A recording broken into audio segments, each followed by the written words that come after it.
weird, but all right. If I could have you introduce yourself, first name, last name, and spell it out for us. Cool. My name is Steve Moon. My first name is Steven. Last name is Moon. Stevenmoon. Alrighty. And what branch were you a part of? I was in the Army. Alrighty. 24 years. Okay. So yeah, tell me a little bit about why you joined, and I guess just your story of being in service. Yeah, neat story. Initially, I joined the Army to get the money for college because I grew up with a single parent. My grandmother raised me. And although I wanted to go to college, I understood that the resources wasn't there for me. And so I thought the military would be a gateway for that. So I raised my right arm, 4 years, turned into 24 years. Next thing you know, I'm retiring from the service. I have 3 combat tours, all in Iraq. I started off as enlisted. During active service, I was able to pursue my degree. I got my bachelor's in psychology in 2005, and I ended up getting an MBA as well while on active duty.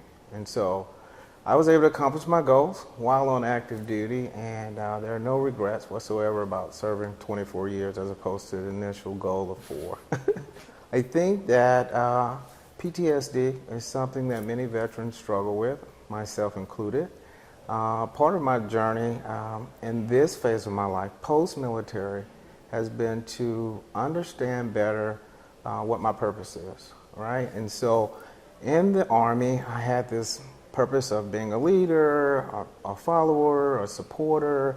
There was always this mission or collective concept about the individual supporting the team. After retiring and joining corporate America, I didn't find that. And so I struggled with depression. I doubted my leadership ability. My PTSD came up.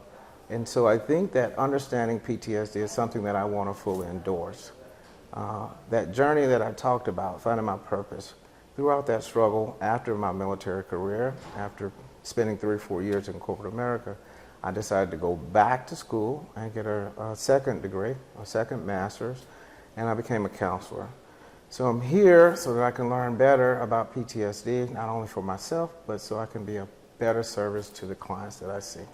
Technically, everything that is accustomed to being associated with PTSD, the hypervigilance, the startle response, the changes in cognition and mood, right? The irritability, all those things. But more practically, I see my PTSD as something a little bit more evolved, and the clients that I see, many of them share that. So I had this early childhood. I talked about single parenting, right? And so my mom, my dad was out of my life. And so I have abandonment, neglect issues from that. And then I join the service and I get this thing we call brotherhood. And that feels really good, right? Like I have this team, this camaraderie. I feel like I'm a part of something, right? And that's probably why I stayed in, really. And then you go off to combat and you're doing everything you can to support not only yourself and your life so that you can return to your family, but the guy that's standing to your left and your right, the guy that you've trained with, the guy that has groomed you or you've groomed them. And unfortunately, we don't all come back, right? And so sometimes we struggle with that. Why did I survive? Why did I make it? Could I have done something differently? Why wasn't I on guard duty, or why wasn't I in a gun turret at the time that we got attacked? And so that changes your perception somewhat. There's some guilt and shame that's associated with that. But also logically, it makes you second guess the world, right? Like, how I view myself, how I view others, and how I view the world will probably never be the same, right? Also, the things that I learned in combat for survival's sake are not really applicable here, with my family. And so me sitting with my back to the door, or me being hypervigilant and ever watchful, sometimes can make other people feel uncomfortable, right? And so I have to kind of retrain my brain to force myself to feel safe, even though my emotions tell me I may not be safe, So it's a lot of internal dialogue that's going on in order for me to fight through the reactions and responses and symptoms of trauma.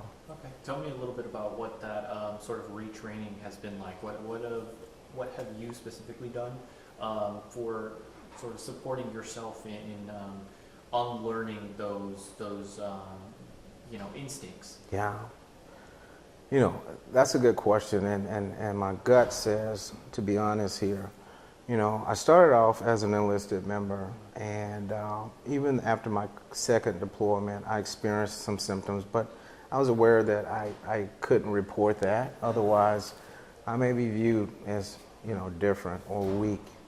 At some point in my journey, I became an officer, and this is the shameful part, I fell into that same pattern.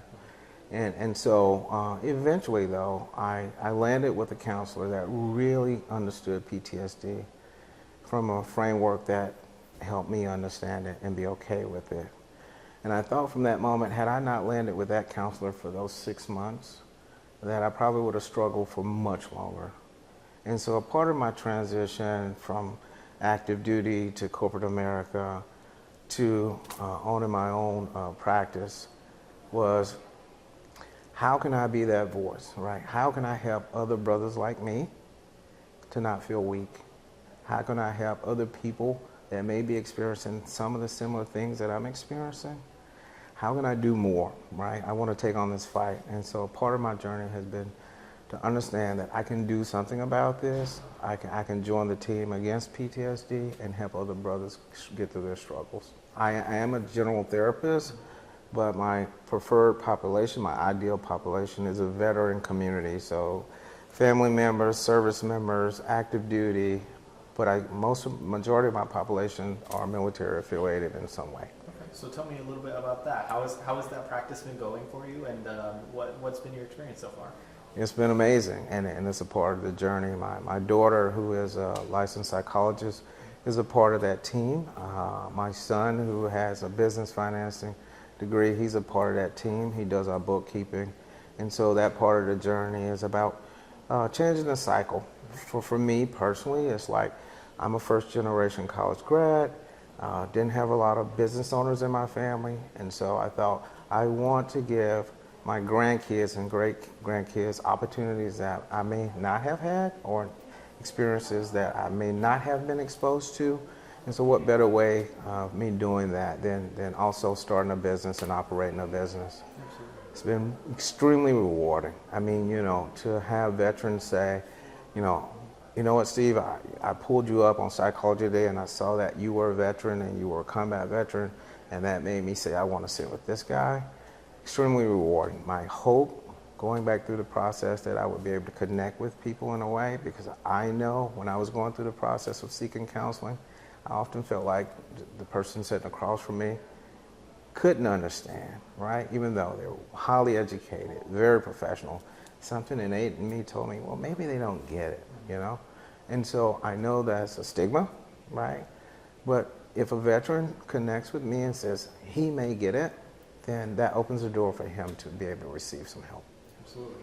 So as a civilian, how can we, friends, family, help to support their veterans coming back, experiencing these PTSD symptoms? What can we do to sort of support? We're obviously not trained psychologists, Yeah. but how can we help in everyday lives? Yeah, I think just understanding, I think you guys are civilians or people who are non-combatants or the first line of defense, right? Because you have this image of what we look like before, and you have this image of what we look like after. And in that sense, I would assume that you should be able to say something's different, right? And the only variables you have is this guy spent 12 or 18 months in combat. Mm-hmm. And so just being empathetic to that change and understanding that it's not personalized. This is, not the dad or the brother that I knew before he went to combat. Opening that door of opportunity to listen if they're willing to share, and then trying to gather your own understanding about, PTSD, symptomology, and all those things. I think that's very helpful.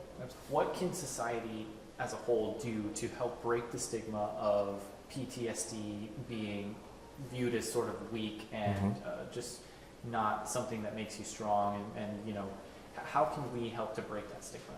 Wow, that's a challenging question. I would say that just a better understanding of the disorder itself, not personalizing the reactions or the responses that you get from your veteran. Knowing that this person that's struggling, right, and whether they're unaware or aware, knowing that something's different about them, and knowing that they actually are a hero, right? Knowing that this person, whether they're a first responder or a combat veteran, are selfless in nature, that their value system aligns with supporting something greater than themselves, and being empathetic to that. I think that for a warrior, it's really hard to admit any form of weakness, all right?